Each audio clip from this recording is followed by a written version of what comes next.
Amigos, gracias por continuar con nosotros aquí en Tiempo de Filmoteca. Y bueno, pues cineasta por sí mismo, y docente cinematográfico y amigo muy querido de Tiempo de Filmoteca, pues está aquí con nosotros Antanas Amador, como ya lo habíamos anunciado en nuestra introducción, para que nos platique pues más datos interesantes acerca de la película que acabamos de ver, Un banquete de bodas, dirigida por Ang Lee en 1993. Antanas, ¿cómo estás? Bienvenido, bienvenido a este espacio que es tu casa. Gracias, buenas noches, José Antonio, ¿cómo estás? Un saludo para ti y para todo tu auditorio. Muchísimas gracias, Antanas. Pues bueno, cuéntanos de esta película que pues, para muchos fue, yo lo recuerdo aquí en la Muestra Internacional de Cine del 94, que fue cuando conocimos esta película, que por cierto, se nos hacía que tenía muchos puntos en contacto con doña Erlinda y su hijo de Jaime Humberto Hermosillo, pero pues no le quisimos decir Ang Lee, ¿verdad? Entonces, cuéntanos por favor, hace pues ya 31 años que se estrenó esta película en México. ¿Cómo la ves a la distancia? Creo que si bien cinematográficamente Ang Lee ya vive en otro planeta completamente distinto al que era en el año 93. Por otro lado, la película podría seguir pasando, Antanas, en el aquí y en el ahora. Creo que en ese sentido de este juego que se organiza entre los personajes para ocultar una homosexualidad, entre otras muchas cosas, pues creo que seguimos moralmente y conservadoramente en los mismos terrenos, ¿no lo crees, Antanas? Pues fíjate, José Antonio, que la película ha madurado bastante bien porque Sí, en su momento la película hace evidente aquello que existe, mas no se menciona de manera frecuente. Y hoy con sí, los años es una película que demuestra que las prácticas cotidianas, las prácticas familiares están presentes y que de alguna manera tienen que volverse armónicas con estas mismas disidencias sexuales, por llamarlo de alguna manera, que conviven de manera permanente, cotidiana con todos nosotros, en todo tipo de tradiciones, de religiones, de regiones, que es un poco esta advertencia de Ang Lee de trasladar toda la tradición taiwanesa a los Estados Unidos, particularmente a Manhattan. Entonces, yo creo que la película ha madurado muy bien, sirve como una monografía, además de su tiempo, son los años 90, son los años más complicados de la pandemia por VIH-Sida, claro. en donde esta película tiene que luchar contra el estigma también que se asocia a la comunidad homosexual, sobre todo en los Estados Unidos. Claro, claro que sí. Ahora, hay además de este asunto que ya nuestros amigos vieron la película, de esta homosexualidad que se tiene que ocultar por, sobre todo los padres de nuestro protagonista migrante taiwanés en Manhattan, pues también este es otro tema que creo que el propio Ang Lee lo ha vivido de una manera muy especial. Es un cineasta que sigue manteniendo un pie en la gran industria de Hollywood y por otro lado en una industria taiwanesa de la cual cada vez aparentemente está más lejano, pero que, bueno, películas como El Tigre y el Dragón o Lujuria y Traición, de pronto nos ponían un Ang Lee que podía dirigir Secreto en la Montaña y luego regresar a su cultura. Creo que también para él esto ha sido un conflicto que artísticamente lo ha sabido resolver, pero también creo que muy profundamente la película toca ese tema de, aparte de esta vida oculta que estás tratando de esconder, tienes esta cuestión de la bi o triculturalidad, ¿no, Antanas?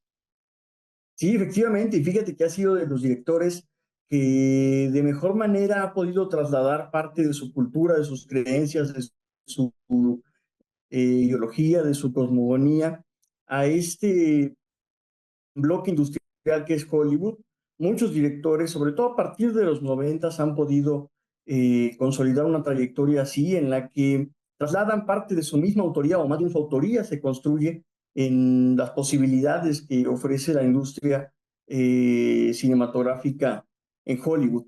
Esta película es especialmente bella por esos aspectos, ¿no? Porque aunque está ambientada y rodada en los Estados Unidos, hay una permanencia del país de origen. Hay un cambio en la vestimenta del espacio cuando cuelgan estos rollos que tienen significaciones poéticas que escribe el padre, los colores en los que se tiene que ir armonizando el espacio para ir recobrando estos aspectos que le dan origen no solamente al autor, sino que también son el origen de la problemática en la película que estamos observando. Claro que sí. Ahora, Antanas, me gustaría que desde tu perspectiva como realizador, nos hablarás un poquito del tono de la película, porque, pues bueno, esto podría ser un melodrama terrible, podría dar como resultado una tragedia espantosa, y sin embargo, Ang Lee se toma el asunto con humor, con filosofía, y logra un estilo de comedia que si bien, pues no es una comedia de Adam Sandler, tampoco estamos hablando de una película que hable solamente de la cuestión tradicional taiwanesa. Creo que ahí hay un medio tono muy interesante entre comedia, comedia costumbrista, cuando los papás están llegando y hacen todo el juego para ocultar las cosas, pues se vuelve muy divertida la película también, pero termina de una manera muy reflexiva. ¿Cómo ves los cambios de tono que tiene un banquete de bodas? Que creo que eso la hace también muy rica, Antanas. Sí, sobre todo, son dos registros los que yo percibo, ¿no? Que están impactando de manera continua al espectador. Por un lado, el relato que es muy pesado en el sentido de que el tema no es sencillo, de manera inmediata se anticipan los problemas, se sabe el contexto en el que se vive, las circunstancias, la presión familiar, la madre inscribiendo al hijo en páginas de citas, ¿no? Además, esto nos hace Ajá, recordar el Internet primitivo de los años 90. claro. Eh, y todo eso construido a partir efectivamente de estos tonos que tú comentas de comedia que nos hacen revitalizar la película cada tanto por ver esta naturalidad de los personajes, ya sea de origen taiwanés o los propios norteamericanos como Simon. Especialmente al momento del banquete, y el título de la película es ese, ¿no? El banquete de bodas, toda esta idiosincrasia de los personajes y esta serie de tradiciones que están ahí al momento de la boda, incluso la irrupción en el hecho matrimonial hasta que los abandonan. Y la salida deja un silencio que vuelve a preocupar, que regresa al espectador a la problemática que lo había situado desde un principio, pero no hunde a este mismo espectador en una depresión absoluta por la problemática, no la hunde en la preocupación que no le permite salida. La propia película va atendiendo estos giros de posibilidades que permiten respirar a la propia historia y que le van dando al espectador la posibilidad de ir saliendo como en todas las problemáticas que nosotros enfrentamos pues de manera cotidiana, ¿no? Que tiendes a estar pensando en escenarios posibles de esa solución y de esa manera me parece que está construido el banquete de bodas. Tiene un ritmo bastante sabroso que le permite Sí, sí. además al espectador disfrutando de los capítulos, digámoslo de alguna manera, de esa película. Claro, claro que sí. Ahora, pues vamos a, ya para ir cerrando, Antanas, nuestra conversación.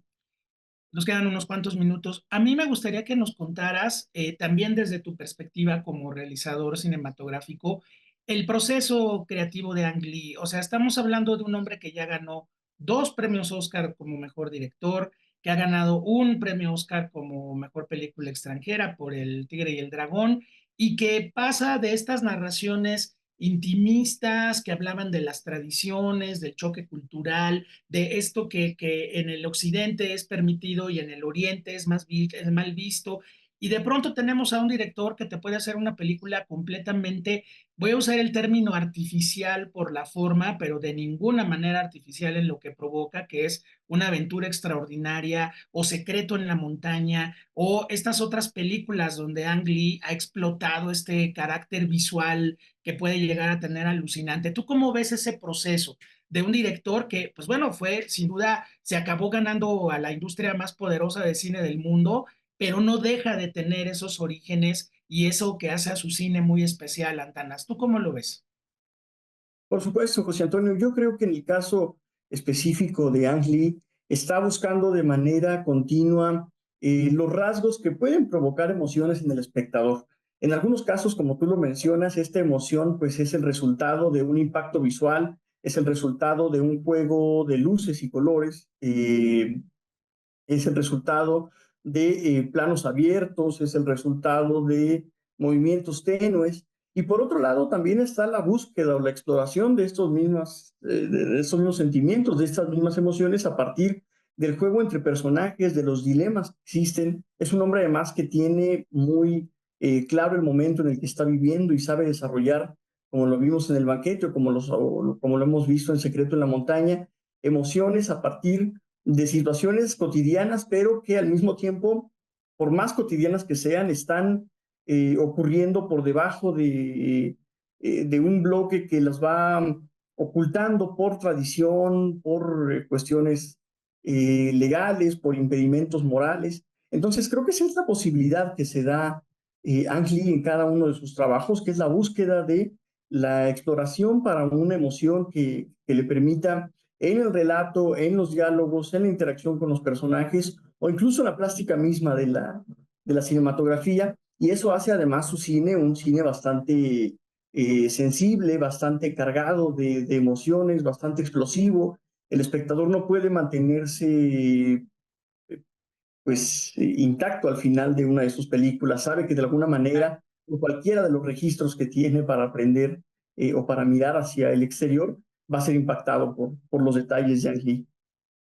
Claro, bueno, pues Antanas, estupendo análisis de esta película y pues bueno, ya sabes que aquí es tu casa, Tiempo de Filmoteca siempre te recibe con los brazos abiertos. Te mandamos un gran abrazo hasta donde estás y esperamos verte muy pronto por aquí de nuevo.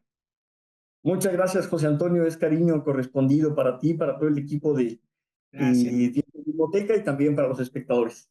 Bueno, pues muchas gracias, damas y caballeros, con nosotros aquí, Antanas Amador, pues él es cineasta, docente cinematográfico. Muchas gracias por haber estado con nosotros en esta sesión de Tiempo de Filmoteca. Gracias a mis compañeros que hacen posible que esta transmisión llegue hasta ustedes. Y recuerden que aquí en Tiempo de Filmoteca van a encontrar siempre lo mejor de ayer, del hoy y del mañana del cine. Quédense con la programación de nuestra televisora universitaria, siempre estupenda, y nos encontramos muy pronto en este espacio que se llama Tiempo de Filmoteca. Que descanse.